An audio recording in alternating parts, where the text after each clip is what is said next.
Que ótimo podermos estar aqui para mais um encontro com a palavra.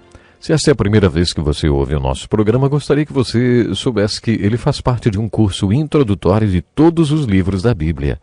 Agora estamos estudando o livro de Hebreus no Novo Testamento.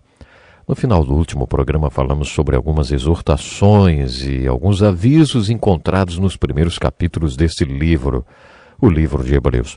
Continuaremos o estudo enfocando mais de perto estas exortações e estes avisos. No quarto capítulo do livro de Hebreus, o autor escreveu: visto que nos foi deixada a promessa de entrarmos no descanso de Deus, que nenhum de vocês pense que falhou, pois as boas novas foram pregadas também a nós, tanto quanto a eles, referindo-se ao povo no deserto. Mas a mensagem que eles ouviram de nada lhes valeu, pois não foi acompanhada de fé por aqueles que a ouviram.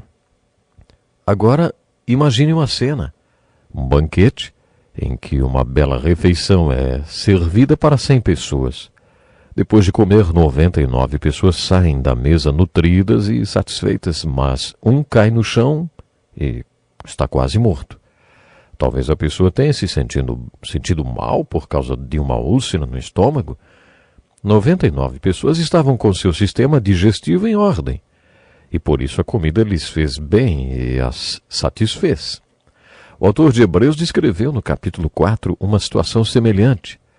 Ele disse que, quando o evangelho é pregado e as pessoas ouvem a voz de Deus, podem surgir frutos desta pregação porque as pessoas tinham fé para ouvir. Mas, se a palavra de Deus é proclamada e os que a ouvem não têm fé, além de não lucrarem nada com a pregação, ainda são condenadas. Este ensino assemelha-se ao de Jesus na parábola do semeador, a parábola do fazendeiro que joga as sementes sobre 4 solos diferentes.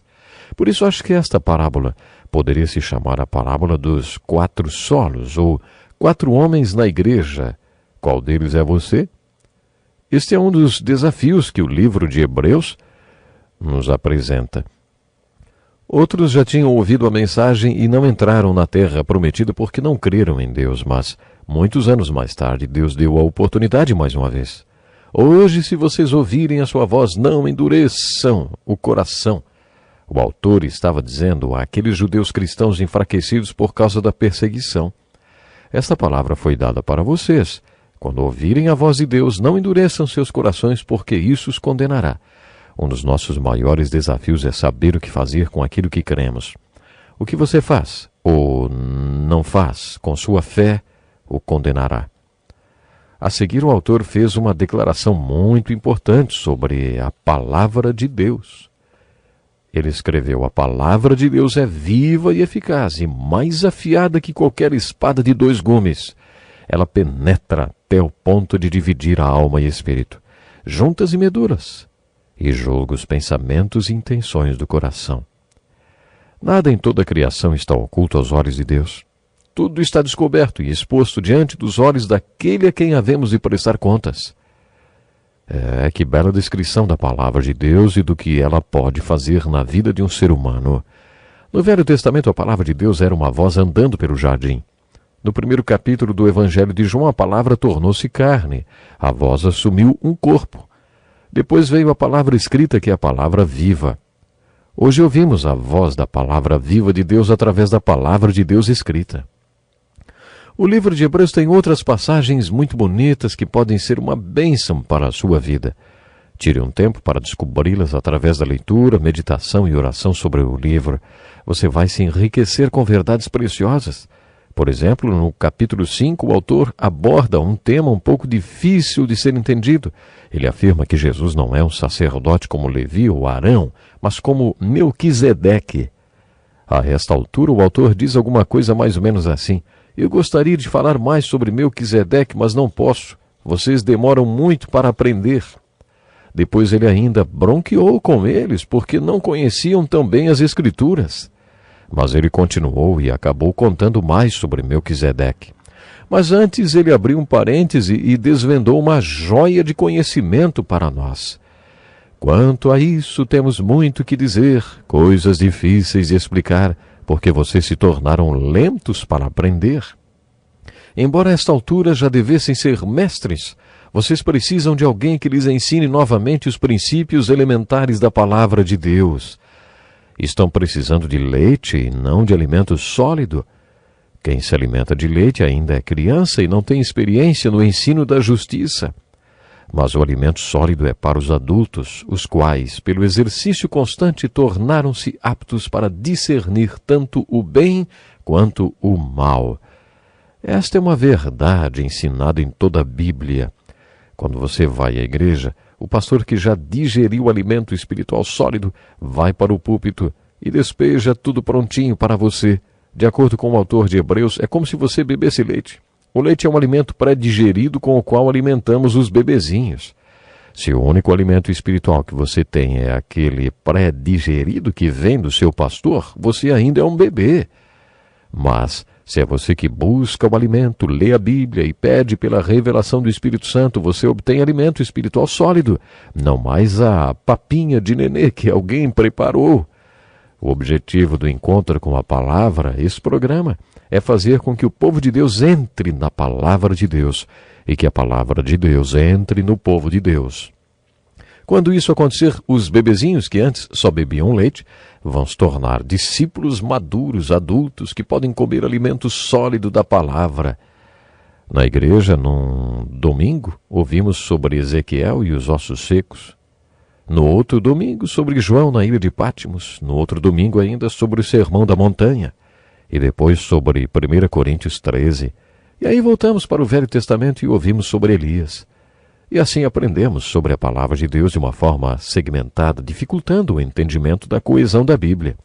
Um dos propósitos aqui do Encontro com a Palavra é fazer um estudo introdutório com você, para que depois você não precise de ninguém além do Espírito Santo para estudar a Bíblia.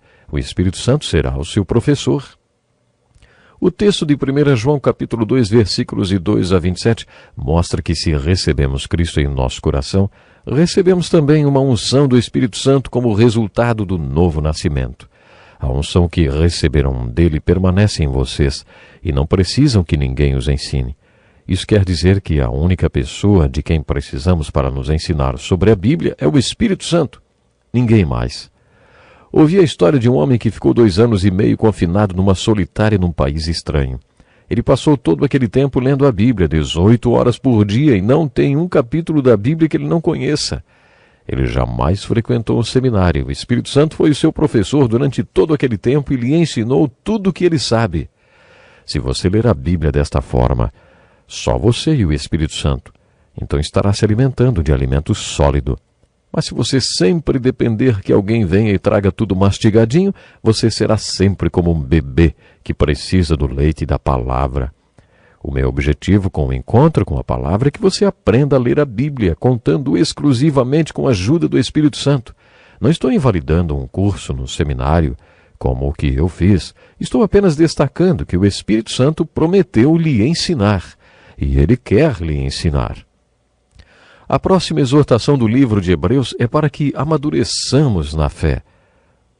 Está escrito assim: portanto, deixemos os ensinos elementares a respeito de Cristo e avancemos para a maturidade, sem lançar novamente o fundamento do arrependimento de atos que conduzem à morte, da fé em Deus, da instrução a respeito do batismo e imposição de mãos, da ressurreição dos mortos e do juízo eterno.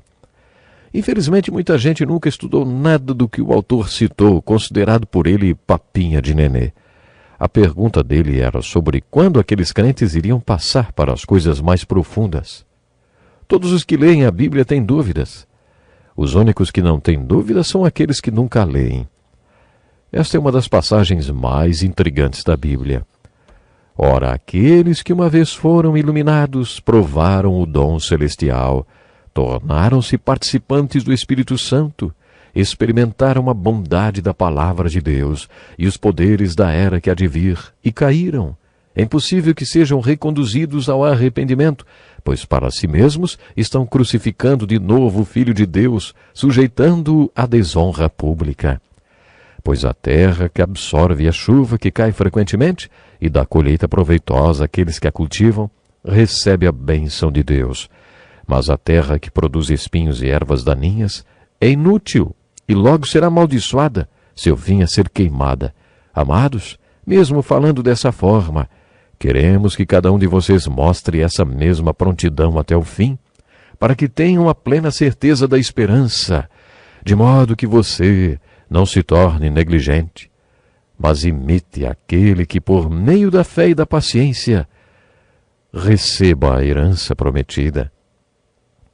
Esta passagem é difícil. Muitas pessoas acham que ela está dizendo que podemos perder a salvação. A questão é a seguinte: será que depois que uma pessoa foi salva, ela pode perder a salvação? Tem pessoas que dizem que uma vez salvo, salvo para sempre, né? Outros afirmam que não. Você pode ser salvo hoje e amanhã não ser mais. Essa discussão já dura 20 séculos. 20 séculos! O autor está dizendo que se você já foi iluminado e já provou e participou da comunhão do Espírito Santo, você pode cair. Mas você pode ser renovado novamente, através do arrependimento. É o próprio autor quem declara e quem esclarece, mais ainda dizendo: estamos convictos de coisas melhores em relação a vocês, coisas próprias da salvação. Quando ele fala sobre ser iluminado e participante, eu não creio que ele esteja descrevendo a pessoa salva. Ele está falando de uma pessoa que está sendo trabalhada pelo Espírito Santo, experimentando as coisas do Espírito, mas sem ainda ter cruzado a linha de fé e ter nascido de novo. É muito importante nesse ponto a gente realmente pensar seriamente de que seremos salvos sim, se permanecermos fiéis a Deus. Tem muita gente por aí que tem caído, mas há uma oportunidade de se arrepender-se. Essa é a grande verdade. Bom, eu gostaria de lembrá-lo que este livro foi escrito para aqueles que ainda não tinham cruzado esta linha de fé, que não tinham realmente crido em Jesus Cristo, nem assumido um compromisso com Ele. Nós já estamos terminando o programa de hoje, mas ainda temos muito que aprender com o livro de Hebreus. Nos próximos programas ainda vamos estar estudando o livro de Hebreus. Conto com você, Deus lhe abençoe grandemente e permaneça fiel ao Senhor Jesus. Este é um estudo escrito pelo Dr. Dick Woodward, na voz do pastor Edson Bruno.